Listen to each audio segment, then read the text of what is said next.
Very good evening बच्चों। तो बच्चों आज हम शुरू करने वाले हैं अफ्रीका महाद्वीप की मैपिंग। और जैसे कि आप जानते हैं कि इस सीरीज में हम वर्ल्ड मैपिंग कर रहे हैं और वर्ल्ड मैपिंग में अब तक मैंने आपको दक्षिण अमेरिका पॉलिटिकल मैप और दक्षिण अमेरिका का फिजिकल मैपिंग में कराया है। और ये हमारी क्लास थर्ड है, यानी कि 2 क्लासेस में हमने क्या किया, साउथ अमेरिका पॉलिटिकल और साउथ अमेरिका फिजिकल।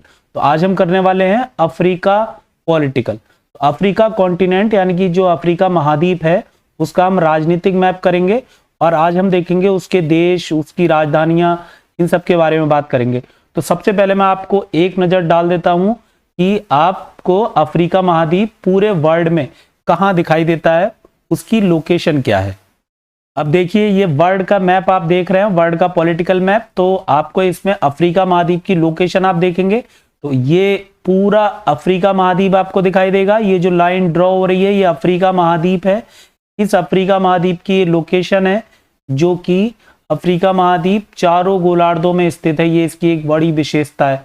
तो आप देखेंगे कि अफ्रीका महाद्वीप के उत्तर की तरफ ये आपको दिखाई देगा यूरोप।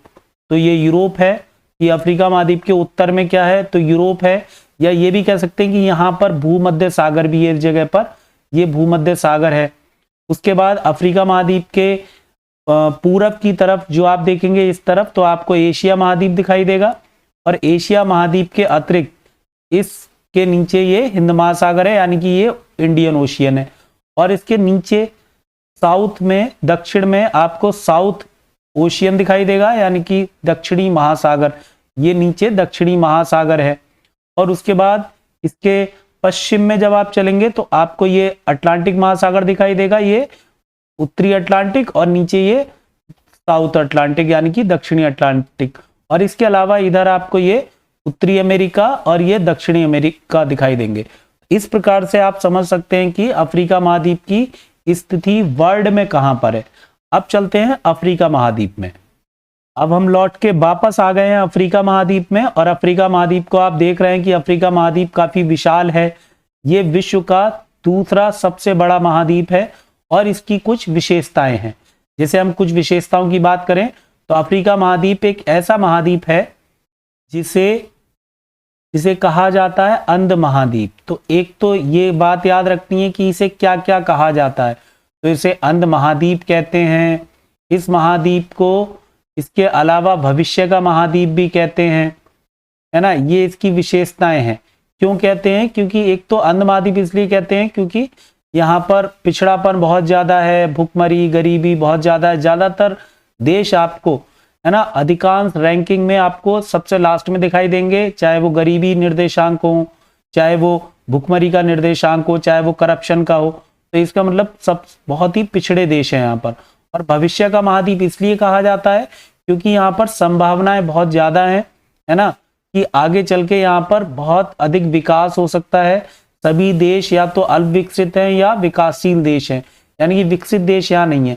तो ये एक इसकी क्या है, विशेषता है। इसके अलावा इसकी और विशेषताएं, जैसे ये एक ऐसा महाद्वीप है जो चारों गोलार्धों में स्थित है। यानी कि आप जानते हैं कि पृथ्वी पर 4 गोलार्ध हैं, मतलब एक बार में तो वैसे किसी भी ग्लोब पर सिर्फ 2 गोलार्ध हो सकते हैं, हेमीस्फीयर हो सकते हैं 2, लेकिन नाम कितने हैं, 4 गोलार्धों के नाम है। तो ये 4 गोलार्धों में आप जानते हैं कि जैसे एक है पूर्वी गोलार्ध यानी कि ईस्ट हेमीस्फीयर है ना, एक पश्चिमी गोलार्ध है वेस्ट, और एक नॉर्थ यानी कि उत्तरी गोलार्ध है, और इसके अलावा दक्षिणी गोलार्ध है साउथ हेमीस्फीयर। तो ये इसकी विशेषता है। ऐसा कोई महाद्वीप नहीं है जो चारों गोलार्धों में स्थित हो। इसके अलावा इसकी एक और विशेषता है कि इससे जो प्रमुख अक्षांश रेखाएं हैं वो गुजरती हैं, और तीनों अक्षांश रेखाएं, जो प्रमुख अक्षांश रेखाएं हैं वो गुजरती हैं, यानी कि लैटिट्यूड। तो कौन कौन सी गुजरती है? जैसे एक इक्वेटर यानी कि विषुवत रेखा, जिसे हम भूमध्य रेखा कहते हैं। तो भूमध्य रेखा इसके बिल्कुल बीचों बीच से गुजरती है, भूमध्य रेखा। इसके अलावा एक कर्क रेखा यानी कि ट्रॉपिक ऑफ कैंसर इससे गुजरती है, और इसके अलावा मकर रेखा ट्रॉपिक ऑफ कैप्रिकॉर्न इससे गुजरती है। ऐसा कोई महाद्वीप नहीं है जिससे ये तीनों लाइन या तीनों लैटिट्यूड या तीनों अक्षांश रेखाएं एक साथ गुजरती हों। किसी से 2 गुजरती हैं तो किसी से 1 ही गुजरती है। ये क्या है, इसकी एक बड़ी विशेषता है। इसके अलावा इससे जो प्रमुख मध्याह्न रेखा है यानी कि GMT या ग्रीनविच रेखा वो भी इससे ही गुजरती है ना। और ग्रीनविच रेखा इस महाद्वीप से गुजरती है, यानी कि वैसे तो वो यूरोप से भी गुजरती है, लेकिन अब देखिए आप इससे 3 अक्षांश, प्रमुख अक्षांश रेखाएं और एक ये प्रमुख क्या है, एक देशांतर रेखा यानी कि लॉन्गिट्यूड, ये चारों रेखाएं इस महाद्वीप से गुजरती हैं। तो ये क्या है, इसकी विशेषता है, चारों रेखाएं एक ही महाद्वीप से गुजरे, ऐसा कोई और महाद्वीप नहीं है अफ्रीका महाद्वीप के अलावा। तो अफ्रीका महाद्वीप की ये सारी क्या है, विशेषताएं हैं। अब हम अफ्रीका महाद्वीप के देशों की बात करें तो अफ्रीका महाद्वीप में कुल मिला के है ना 54 कंट्री हैं। सबसे ज्यादा देशों वाला महाद्वीप कौन सा कहलाएगा, अफ्रीका महाद्वीप। तो इससे ज्यादा देश किसी और महाद्वीप में नहीं है। तो 54 देशों वाला एक महाद्वीप है जिसे हम कहते हैं अफ्रीका महाद्वीप। इस अफ्रीका महाद्वीप में जो सबसे विशाल देश है, सबसे बड़ा देश है, उसका नाम है अल्जीरिया। ये हम बाद में भी देखेंगे। तो अल्जीरिया जो इसका सबसे बड़ा देश है, क्षेत्रफल के आधार पर हम बोल सकते हैं कि क्षेत्रफल के आधार पर सबसे बड़ा देश कौन सा है, तो आप कहेंगे अल्जीरिया। और जो सबसे छोटा देश है वो है सिचेल्स। हम बात कर रहे हैं ऐसे देशों की जो पूर्ण स्वतंत्र देश हैं। तो सिचेल्स क्या है, सेशेल्स या सिचेल्स एक ही बात है ना। तो सेशेल्स या सिचेल्स जो है वो इस महाद्वीप का सबसे छोटा देश है। तो सबसे बड़ा देश, सबसे छोटा देश। इसके अलावा सबसे अधिक जनसंख्या वाला देश भी है इसमें, जिसका नाम है नाइजीरिया। तो नाइजीरिया, वैसे भी वो नाइजीरिया जो है टॉप 10 में आता है ना, सबसे अधिक जनसंख्या वाले देशों में। तो नाइजीरिया एक ऐसा देश है जो अफ्रीका महाद्वीप का सर्वाधिक जनसंख्या वाला देश है। तो इसकी ये कुछ छोटी छोटी विशेषताएं हैं और ये बहुत ही महत्वपूर्ण भी हैं, फैक्ट हैं ये एक तरीके से, जो अफ्रीका महाद्वीप के विषय में आपको याद रखते हैं। अब हम अफ्रीका महाद्वीप के एक एक देश को देखेंगे, राजधानियों को देखेंगे और कुछ महत्वपूर्ण चीजों को देखेंगे। अब हम देखेंगे अफ्रीका महाद्वीप का दक्षिण अफ्रीका जो देश है, कंट्री है, उसके विषय में। देखिए ये जो लाइन ड्रॉ हो रही है ये क्या है, दक्षिण अफ्रीका कंट्री है। तो हम दक्षिण अफ्रीका की बात करेंगे और इसे हम अगले इमेज में थोड़ा सा जूम करके देखेंगे। और ये हम दरअसल हम नीचे वाला हिस्सा करने वाले हैं अफ्रीका महाद्वीप का, जो हम निचला वाला हिस्सा है जो कि अफ्रीका महाद्वीप का दक्षिणी गोलार्ध में पड़ता है, साउथ हेमीस्फीयर में। देखिए यहां पर ये लाइन जा रही है जिसे हम क्या बोलते हैं, जिसे हम कहते हैं विषुवत रेखा। तो ये विषुवत रेखा के नीचे वाला हिस्सा हम देखेंगे, है ना, इतना हिस्सा देखेंगे। तो इस हिस्से को आप अगली इमेज में देखिए। तो अब हम बच्चों आ गए अफ्रीका महाद्वीप के साउथ की तरफ, यानी कि अफ्रीका महाद्वीप के साउथ में कुछ देशों को देखने वाले हैं हम। और सबसे पहले आपके सामने जो देश है उस देश का नाम है साउथ अफ्रीका। तो साउथ अफ्रीका कंट्री, ये देखिए साउथ अफ्रीका कंट्री है। ये साउथ अफ्रीका अफ्रीका महाद्वीप के सबसे दक्षिणी भाग में है। तो इस साउथ अफ्रीका की राजधानी देखिए, साउथ अफ्रीका की राजधानी है जिसका नाम है केप टाउन। केप टाउन एक विधायी राजधानी है। विधायी राजधानी का मतलब लेजिस्लेटिव, है ना। ये कैपिटल है किसकी, साउथ अफ्रीका की। तो साउथ अफ्रीका की देखिए एल लिख देते हैं यहां पर, एल का मतलब क्या रहेगा, लेजिस्लेटिव। तो लेजिस्लेटिव कैपिटल यानी कि विधायी राजधानी का नाम है केप टाउन। इसके अलावा देखिए साउथ अफ्रीका में एक और राजधानी है जिसका नाम है प्रीटोरिया। ये प्रीटोरिया इसकी राजधानी है। और जो प्रीटोरिया राजधानी है वो क्या है, वो एक प्रशासनिक राजधानी है। तो प्रशासनिक को हम लिख देते हैं इंग्लिश में एडमिनिस्ट्रेटिव। तो एडमिनिस्ट्रेटिव राजधानी है ये, है ना, एडमिनिस्ट्रेटिव कैपिटल है किसकी, साउथ अफ्रीका की। और इसके अलावा साउथ अफ्रीका जहां लिखा हुआ है उसके ऊपर ही आप देखिए यहां पर साउथ अफ्रीका के जस्ट ऊपर एक शहर है जिसका नाम है, यहां पर जिसका नाम है ब्लूम फोंटेन। ये ब्लूम फोंटेन जो है ये जो राजधानी है ये एक न्यायिक राजधानी है। ये भी नई राजधानी बनाई गई है।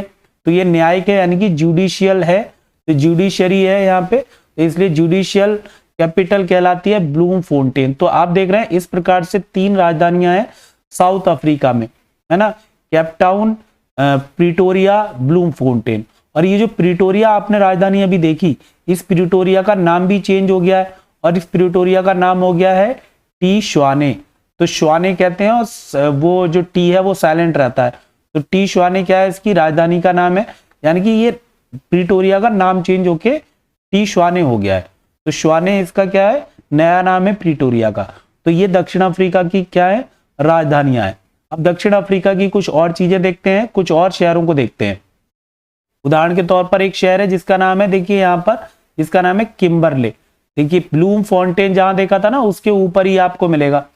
आप सबसे मैंने पहले भी कहा है कि अगर आप अच्छी मैपिंग करना चाहते हैं, है ना, ज्योग्राफी को बहुत अच्छे से करना चाहते हैं, तो आपको अपना एक एटलस लेना है और जैसे जैसे मैं बोल रहा हूं, जैसे मैं दिखा रहा हूं, निशान लगा रहा हूं, बिल्कुल वैसे ही निशान उसी तरह के उसी तरीके से आपको अपने एटलस में भी करना है।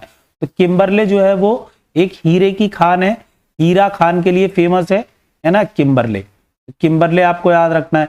इसके अलावा देखिए यहाँ पर एक शहर और है, शायद वो शहर इसमें लिख नहीं रहा है, लेकिन यहाँ पर जहां पर आपने प्रिटोरिया देखा इसके बगल में ही पास में ही एक शहर है जिसका नाम है जोहान्सबर्ग, आपको अपने एटलस में दिख जाएगा। तो जो जोहान्सबर्ग है वो भी काफी फेमस है और वो फेमस है सोने के लिए, सोना मतलब गोल्ड के लिए, इसलिए उसे स्वर्ण नगरी भी कहा जाता है। तो एक आप ऐसे बोल सकते हो कि जो जोहान्सबर्ग है वो स्वर्ण नगरी के लिए फेमस है, यानी कि स्वर्ण नगरी कहा जाता है किसे, जोहान्सबर्ग को। तो जोहान्सबर्ग याद रखेंगे, स्वर्ण नगरी के रूप में फेमस है जोहान्सबर्ग। और जोहान्सबर्ग में आपने सुना होगा कि क्रिकेट मैच भी होते हैं यहाँ पर, है ना, जोहान्सबर्ग में। इस प्रकार से अफ्रीका महाद्वीप की क्या है ये कुछ फेमस शहर जो आपको याद रखने हैं, है ना, राजधानियां याद रखनी है, किम्बरले और इसके अलावा जोहान्सबर्ग याद रखना है। पीट्सबर्ग भी यहाँ पर एक शहर है, तो उसमें कुछ नहीं करना है, बस इतना करना है दक्षिण अफ्रीका में। अब देखिए दक्षिण अफ्रीका की कुछ और खासियत है, ये जो साउथ अफ्रीका है, ये साउथ अफ्रीका काफी प्रसिद्ध है ना, एक उत्पादन के लिए, और वो उत्पादन है क्रोमियम व प्लेटिनम। तो क्रोमियम व प्लेटिनम का बहुत उत्पादन होता है यहाँ पर। तो क्रोमियम व प्लेटिनम के उत्पादन के लिए प्रसिद्ध देश का नाम है ना, क्रोमियम और प्लेटिनम दो धातुएं हैं ये। तो क्रोमियम और प्लेटिनम दो धातुओं के लिए फेमस है साउथ अफ्रीका कंट्री। तो साउथ अफ्रीका में बड़े पैमाने पर ये यहाँ पर उत्पादन होता है। इसके अलावा साउथ अफ्रीका में एक खान भी है, साउथ अफ्रीका की उस खान का नाम है प्रीमियर खान। दरअसल जो प्रीमियर खान है साउथ अफ्रीका की, वो फेमस इसलिए है क्योंकि वहां पर सबसे बड़ा हीरा खोजा गया 1905 में और उसका नाम था कुलीनान हीरा।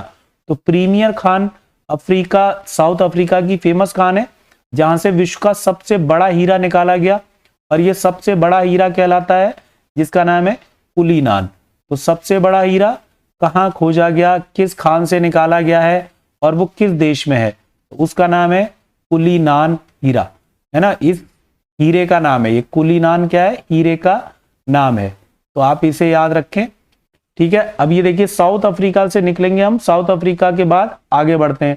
तो साउथ अफ्रीका में देखिए एक चीज और देखनी की, साउथ अफ्रीका एक ऐसा कंट्री है जिसके अंदर दो और कंट्री हैं, मतलब कंट्री के अंदर कंट्री आपको मिलेगा कहां पर, साउथ अफ्रीका में। तो देखिए साउथ अफ्रीका में ये जो आपको पिंक कलर का दिखाई दे रहा है, ये पिंक कलर क्या है, ये कंट्री का नाम है जिसका नाम है लिसोतो। देखिए यहाँ पर लिसोतो ये लिखा भी है। तो लिसोतो क्या है, एक कंट्री है जो कि साउथ अफ्रीका के अंदर स्थित है। और इसके अलावा एक और कंट्री है साउथ अफ्रीका में जिसका नाम है स्वाजीलैंड, और स्वाजीलैंड का नाम चेंज हो गया और उसका नाम हो गया एस्वाटिनी।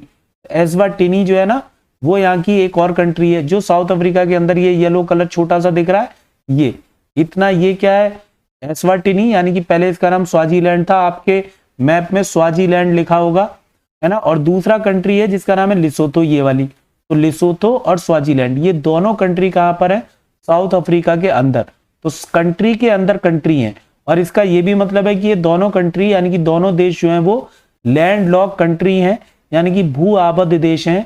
ऐसे देश जिनकी सीमाएं समुद्र से नहीं लगती उन्हें हम लैंडलॉक कंट्री या भू आबद्ध देश कहते हैं। और अब चलते हैं अगले देश में। देखिए साउथ अफ्रीका के बाद हम आगे बढ़ते हैं, लिसोतो और स्वाजीलैंड देखने के बाद, एस्वाटिनी देखने के बाद अगला देश देखिए इसके राइट हैंड की तरफ है जिसका नाम है मोजाम्बिक। तो ये मोजाम्बिक देश है, इसकी एक विशेषता है मोजाम्बिक की कि इसमें 5 वॉवेल्स आते हैं। वॉवेल्स आप जानते होंगे, AIOUE। तो 5 वॉवेल्स किस देश की स्पेलिंग में आते हैं, वो है मोजाम्बिक। वैसे USA की स्पेलिंग में भी आते हैं लेकिन उसकी फुल फॉर्म में आते हैं।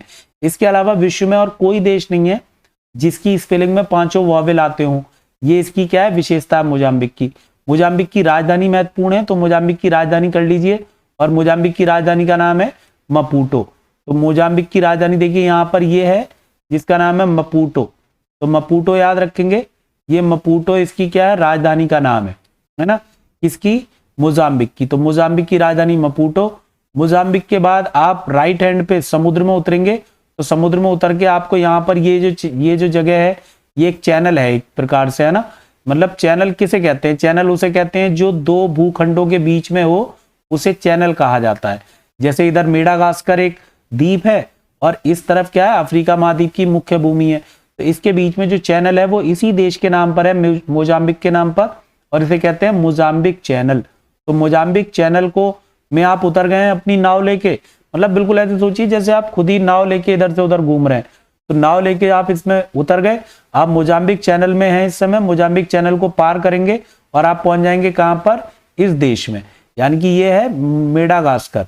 तो मेडागास्कर एक ऐसा कंट्री है जो एक द्वीपीय देश है। तो इस द्वीपीय देश में आप मेडागास्कर में, और मेडागास्कर की राजधानी का नाम है अनंतानानारिवो। तो अनंतानानारिवो जो है इसकी राजधानी है, बड़ा अच्छा सा नाम है, बोलने में मजा आता है।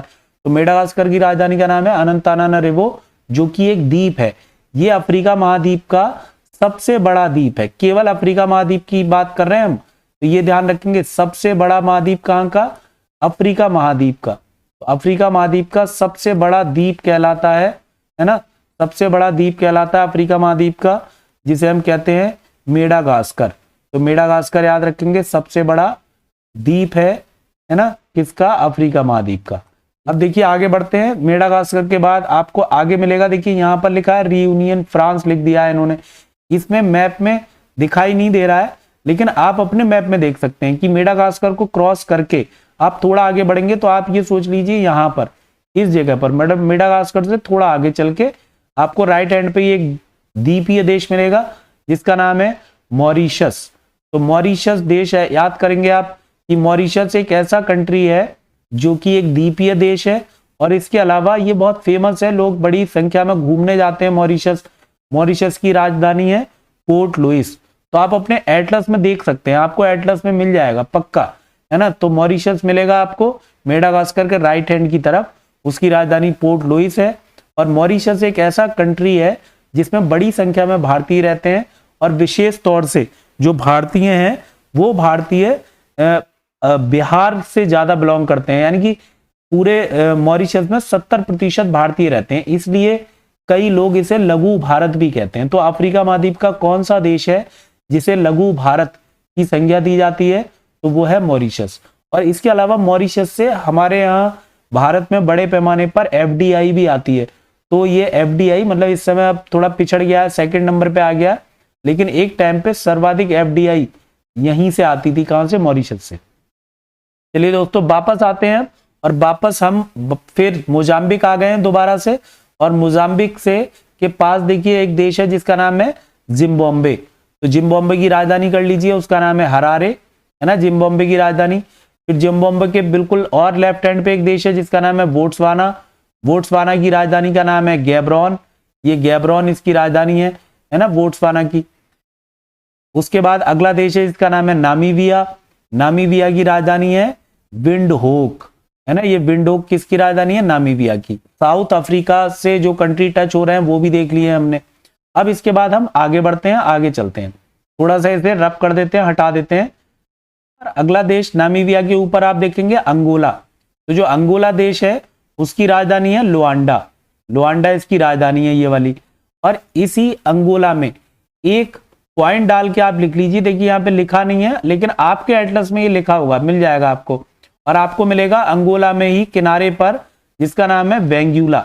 आपको वेंगुला इसलिए याद रखना है क्योंकि आगे चल के वेंगुला के नाम से आपको एक धारा मिलेगी, ठंडे जल की धारा। तो इसलिए वेंगुला महत्वपूर्ण स्थान है, अंगोला में स्थित है ये। बस इतना ही याद कर लीजिए कि वेंगुला आपने कहाँ देखा था, तो आप कहेंगे आपने अंगोला में देखा था, बिल्कुल समुद्र के किनारे पर। उसके बाद देखिए अंगोला के ऊपर चलते हैं तो आपको फिर एक देश मिलेगा जिसका नाम है डेमोक्रेटिक, देखिए बिल्कुल बीच में येलो कलर में जो आपको दिख रहा है ये democratic Republic of the Congo, यानी कि कांगो एक देश है, इसे हम कांगो ज़ायरे कहते हैं। तो कांगो ज़ायरे क्योंकि ज़ायरे नाम से एक नदी बहती है यहाँ पर, तो उस नदी को भी कांगो और ज़ायरे दो नामों से जानते हैं। तो ये कांगो गणतांत्रिक एक देश है और इस कांगो की कुछ विशेषताएं हैं। जैसे कांगो एक ऐसा देश है जहां बड़े पैमाने पर कोबाल्ट का उत्पादन होता है। तो वैसे भी विश्व में सबसे ज्यादा कोबाल्ट का उत्पादन करने वाला है ना, कोबाल्ट क्या है, एक मिनरल है यानी कि खनिज है। तो कोबाल्ट का विश्व में सर्वाधिक उत्पादन करने वाले देश का नाम है ना, जिसका नाम है कोबाल्ट का सर्वाधिक उत्पादन करने वाले देश का नाम है कांगो। तो कांगो को इसलिए भी याद रखेंगे कि सर्वाधिक उत्पादन विश्व में कौन करता है कोबाल्ट का, और वो करता है कांगो देश। फिर देखिए कांगो के बाद आगे बढ़ते हैं, और कई चीजें ऐसी होंगी जो हो सकता है आपके पास पहले से हो, पता हो आपको, लेकिन हम कई चीजें फिजिकल मैप में भी करेंगे इन्हीं देशों के विषय में। लेकिन अभी हमारी कोशिश ये है कि हम पॉलिटिकल मैप में इन देशों को देख लें, इनकी स्थिति देख लें, और साथ ही साथ राजधानियां और कुछ विशेषता है तो वो भी देखते जा रहे हैं। देखिए आगे बढ़ते हैं। कांगो के राइट हैंड की तरफ आपको एक देश मिलेगा जिसका नाम है, देखिए उससे नीचे देख लेते हैं पहले, उसके नीचे कांगो के नीचे साउथ में एक देश है जिसका नाम है जाम्बिया। तो ये जाम्बिया, और जाम्बिया की राजधानी का नाम है लुसाका, है ना। और उसके बाद फिर राइट हैंड पे देखिए, बिल्कुल इसके राइट हैंड पे, कांगो के राइट हैंड पे, तो आपको एक देश मिलेगा जिसका नाम है तंजानिया, और तंजानिया की राजधानी देखिए उसके ऊपर ही लिखी हुई है, जिसका नाम है डोडोमा। तो डोडोमा तंजानिया की राजधानी है। अब देखिए तंजानिया की कुछ विशेषता है। तंजानिया एक ऐसा देश है जो बड़े पैमाने पर लौंग का उत्पादन करता है ना। और तंजानिया में 2 ऐसे स्थान हैं जहां पर पूरी तंजानिया का 90% लौंग का उत्पादन होता है। एक तो जंजीबार है, ये जंजीबार द्वीप है ये, है ना। और एक द्वीप यहां पर और है जिसे हम कहते हैं पेम्बा। तो पेम्बा और जंजीबार ये 2 द्वीप हैं। देखिए यहाँ पे जंजीबार लिखा हुआ है, और जंजीबार के जस्ट ऊपर एक द्वीप है ये वाला जिसे हम कहते हैं पेम्बा। तो पेम्बा और जंजीबार 2 ऐसे द्वीप हैं, है ना, लिख लीजिए अपने एटलस में, पेम्बा और जंजीबार 2 ऐसे द्वीप हैं ये, है ना, जहां पर सर्वाधिक उत्पादन होता है किसका, लौंग का। तो लौंग का सर्वाधिक उत्पादन कहां पर, विश्व में नहीं बल्कि तंजानिया में। तो तंजानिया में लौंग उत्पादन के लिए प्रसिद्ध देश द्वीप हैं ये, है ना। तो तंजानिया लौंग उत्पादन करने वाला देश है, और लौंग उत्पादन में तंजानिया टॉप 3 में आता है। और इसके अलावा सबसे ज्यादा तंजानिया का जो लौंग उत्पादन है 90%, वो केवल इन 2 द्वीपों पर होता है ना, कहां पर, पेम्बा और जंजीबार में। तो अब आगे बढ़ते हैं, इस तंजानिया के ऊपर चलते हैं। तंजानिया के ऊपर देखिए एक देश है जिसका नाम है केनिया। केनिया की राजधानी है नैरोबी, है ना। उसके बाद केनिया के राइट हैंड पे देखेंगे आप, तो केनिया के राइट हैंड पे आपको फिर एक देश मिलेगा जिसका नाम है सोमालिया। ये सोमालिया बड़ा फेमस देश है, और ज्यादातर रैंकिंग में ये सबसे लास्ट में ही रहता है, मतलब आपको सेकंड लास्ट या सबसे लास्ट में आपको सोमालिया मिलेगा, करप्शन में, है ना, या भुखमरी में, या बहुत सारी जितनी भी चीजें हैं उनमें ज्यादातर ये सबसे लास्ट में होता है। सोमालिया की राजधानी है जिसका नाम है मोगादिशु। देखिए मोगादिशु लिखी हुई है, मोगादिशु सोमालिया की राजधानी का नाम है। उसके बाद सोमालिया के ऊपर चले आप, तो सोमालिया के ऊपर आपको मिलेगा एक देश जिसका नाम है जिबूती। जिबूती डी से शुरू होता है, लेकिन लिखा होगा जिबूती, लेकिन बोलेंगे क्या, जिबूती एक देश। तो जिबूती की राजधानी यही है ना, जिबूती की राजधानी क्या है, जिबूती ही है। उसके बाद जिबूती के ऊपर एक देश है छोटा सा जिसका नाम है इरिट्रिया, है ना। देखिए बिल्कुल किनारे किनारे चल रहे हैं इस समय आप। इरिट्रिया की राजधानी का नाम है अस्मारा। अस्मारा इसकी राजधानी है किसकी, इरिट्रिया की। अब देखिए ये जो 3 देश आपने देखे, इन 3 देशों के बारे में लिख लीजिए कि ये जो तीनों देश हैं, यानी कि एक तो आपका इरिट्रिया, एक आपका जिबूती, और एक आपका सोमालिया, इन तीनों देशों को मिलाकर कहा जाता है हॉर्न ऑफ अफ्रीका। तो हॉर्न ऑफ अफ्रीका में कौन कौन से देश शामिल हैं, ये आपसे क्वेश्चन पूछा जा सकता है। तो आप याद रखेंगे कि हॉर्न ऑफ अफ्रीका में 3 देश आते हैं, जिनमें एक देश का नाम है सोमालिया, और एक देश का नाम है जिबूती, और एक का नाम है इरिट्रिया। इसके अलावा कई बार कहीं कहीं पर इथोपिया को भी इसमें शामिल कर लिया जाता है। देखिए इसके बगल में लेफ्ट हैंड पे, सोमालिया के बगल में लेफ्ट हैंड पे इथोपिया है। तो इथोपिया को हम चौथे देश के रूप में याद रखेंगे कि हॉर्न ऑफ अफ्रीका में 4 देश हैं। पहले सोमालिया, जिबूती और इरिट्रिया को याद रखेंगे, फिर याद करेंगे आप इथोपिया को। इथोपिया को मतलब सबसे लास्ट में रखना है, प्रायोरिटी किसे देनी है आपको, सोमालिया, जिबूती और इरिट्रिया को। अगर ऑप्शन में ये चारों देश एक साथ आए और पूछा जाए हॉर्न ऑफ अफ्रीका में कौन सा देश नहीं है, तो इथोपिया आंसर लगा देंगे। लेकिन अगर ये इनमें से कोई दो देश हो, इरिट्रिया, जिबूती या सोमालिया में से एक देश इथोपिया हो और कोई फिर और देश दे दिया जाए, केनिया, साउथ सुडान या कोई सुडान वगैरह कुछ भी, फिर पूछा जाए आपसे कि कौन हॉर्न ऑफ अफ्रीका का भाग नहीं है, तो फिर आप उस अन्य देश को आंसर के रूप में लगाएंगे। अब देखिए आगे बढ़ते हैं। इथोपिया की राजधानी देख लीजिए। इथोपिया की राजधानी का नाम है अदिस अबाबा। तो अदिस अबाबा इथोपिया की राजधानी है।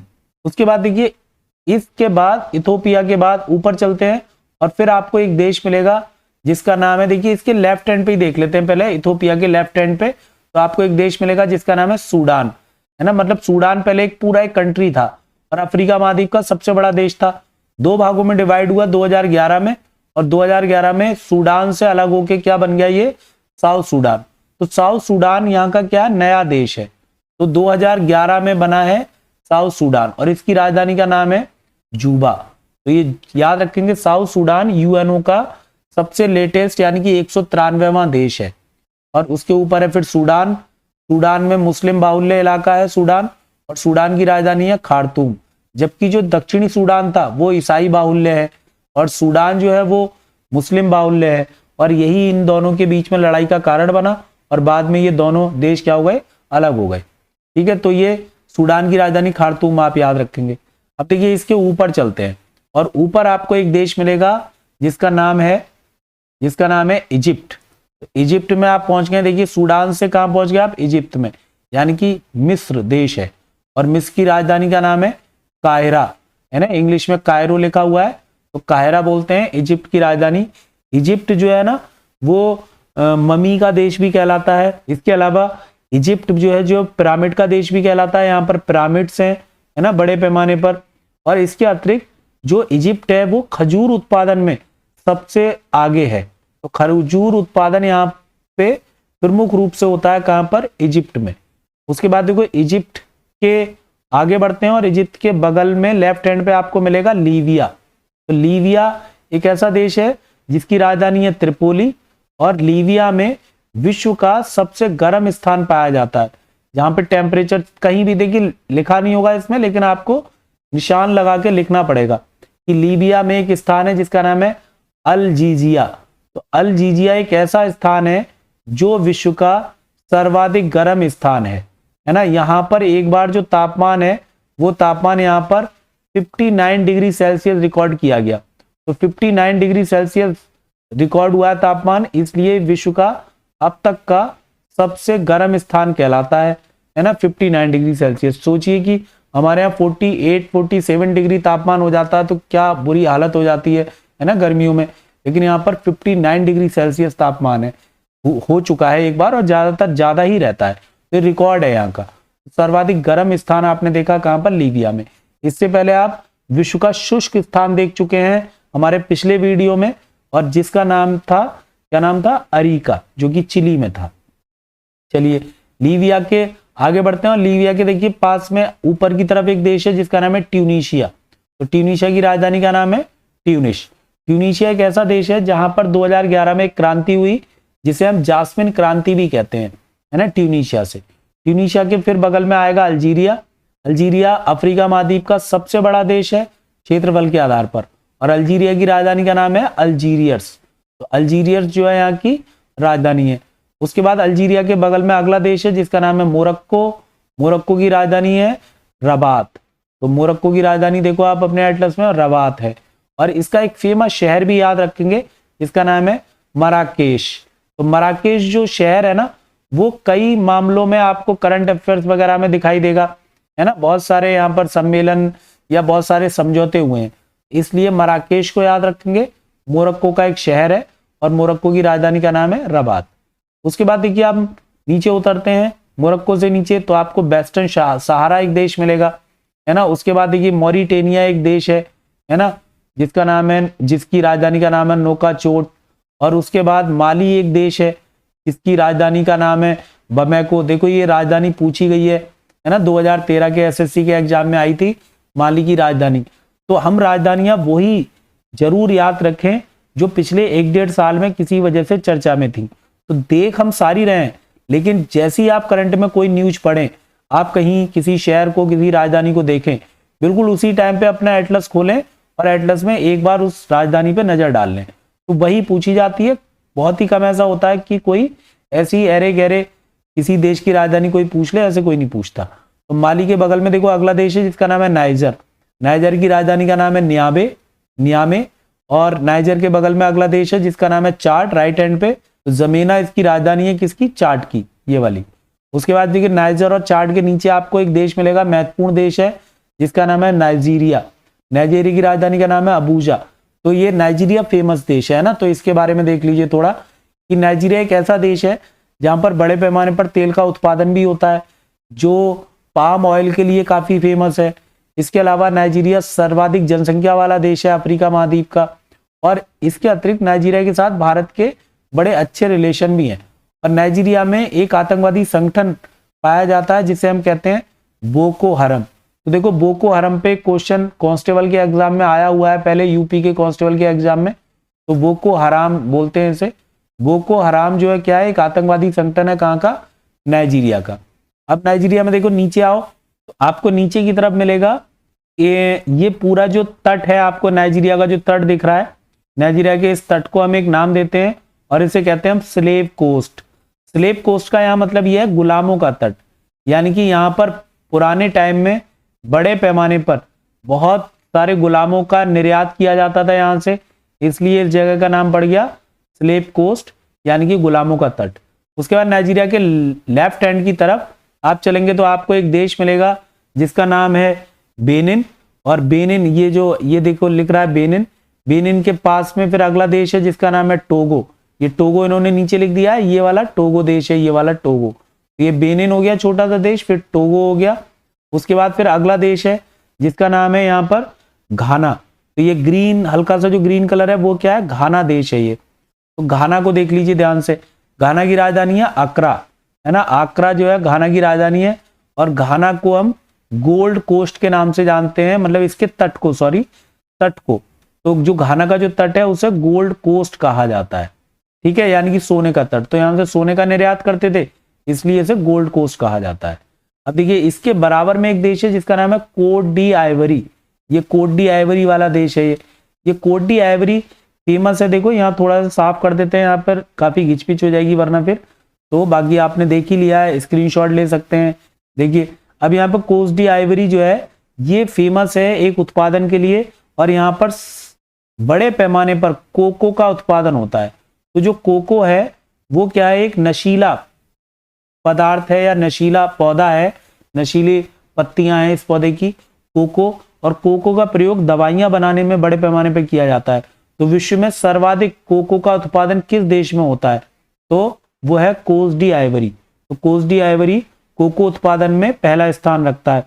फिर घाना और नाइजीरिया में भी इसका उत्पादन होता है बड़े पैमाने पर, लेकिन सबसे ज्यादा कोस्ट डी आइवरी में होता है। उसके बाद देखिए कोस्ट डी आइवरी के बाद अगले देश पे चलेंगे तो आपको ये देश मिलेगा जिसका नाम है लाइबेरिया। ये लाइबेरिया है, छोटा सा देश है लाइबेरिया। और उसके बाद लाइबेरिया के बाद फिर अगला देश है जिसका नाम है आगे सियरा लियोन, है ना। ये वाला सियरा लियोन है, ये वाला देखो लिखा हुआ है यहाँ पर, ये सियरा लियोन है। तो छोटे छोटे देश हैं ये वाले, कोई इतने महत्वपूर्ण नहीं है ना। इसलिए देखो हमने कई देशों की राजधानी नहीं बताई। आपको जिन देशों की राजधानी मैंने बताई है उन्हें आप जरूर याद रखें, है ना। ये सभी देश महत्वपूर्ण है ना। बीच में देखो ज्यादातर हमने कर लिए, बीच में कुछ कंट्री रह गए, थोड़े से बचे हैं, वो आप बिल्कुल अफ्रीका महाद्वीप के बीच में आ जाएं। जहां पर आपने कांगो देखा था, जहां पे आपने केनिया देखा था, उसके बीच में देखिए ये वाली जो जगह है, ये जो जगह है ये क्या है, ये पानी भरा हुआ है, स्काई ब्लू कलर है, पानी है। और ये क्या है, झील है जिसका नाम है विक्टोरिया झील। इस विक्टोरिया झील के ऊपर की तरफ देश का नाम है युगांडा। युगांडा की राजधानी है कंपाला, है ना। उसके नीचे फिर एक देश है जिसका नाम है रवांडा, और रवांडा के पास में एक और देश है जिसका नाम है बुरुंडी। तो ऐसे देखो तीन देश हैं, ये युगांडा है, रवांडा है और बुरुंडी है। ये तीनों देश, यहाँ बहुत छोटे छोटे देश है ना इस जगह पे, छोटे छोटे देखो, एक ये रहा और एक ये रहा, छोटे छोटे देश हैं। तो Uganda, Burundi, Rwanda. Rwanda famous है इसलिए कि रवांडा अफ्रीका महाद्वीप ही नहीं बल्कि पूरे विश्व में सर्वाधिक प्रतिशत के आधार पर, है ना, सर्वाधिक प्रतिशत ग्रामीण जनसंख्या का कहाँ पाया जाता है, तो वो रवांडा में पाया जाता है। तो रवांडा याद रखेंगे। रवांडा अफ्रीका महाद्वीप में। ये तीनों देश आपको अपने एटलस में दिखाई दे जाएंगे। यहाँ अगर नहीं दिखाई दे रहे हैं तो अपने एटलस में जरूर देख लें। विक्टोरिया झील के पास में युगांडा, युगांडा के नीचे रवांडा और रवांडा के नीचे है बुरुंडी। तो इस प्रकार से देखो हमने अफ्रीका महाद्वीप के प्रसिद्ध लगभग सभी देश देख लिए, मतलब 54 देशों में लगभग आपने 35-40 देश तो आराम से देख ही लिए हैं।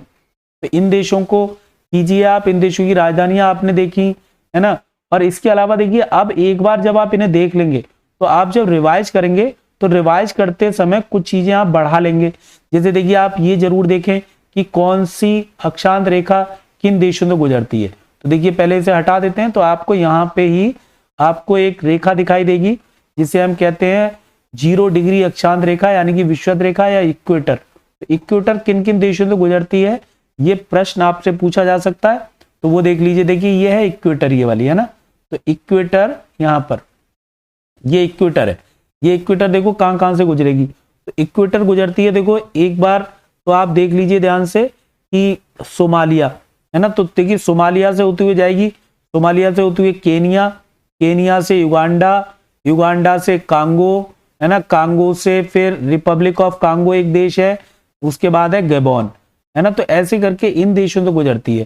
तो आप, मैं एक बार फिर रिवाइज कर रहा हूँ, एक बार और बोल रहा हूँ, तो आप एक बार और नजर डाल लीजिए कौन कौन से देशों से गुजरती है। तो देखिए सबसे पहले आपको याद रखना है सोमालिया, सोमालिया के बाद केनिया, केनिया के बाद युगांडा, युगांडा के बाद कांगो, फिर कांगो एक और देश है कांगो, रिपब्लिक ऑफ कांगो के नाम से, और ऊपर जो उससे पहले देखा था आपने वो प्रजातांत्रिक कांगो या डेमोक्रेटिक रिपब्लिक कांगो कहलाता है, और उसके बाद है गैबोन।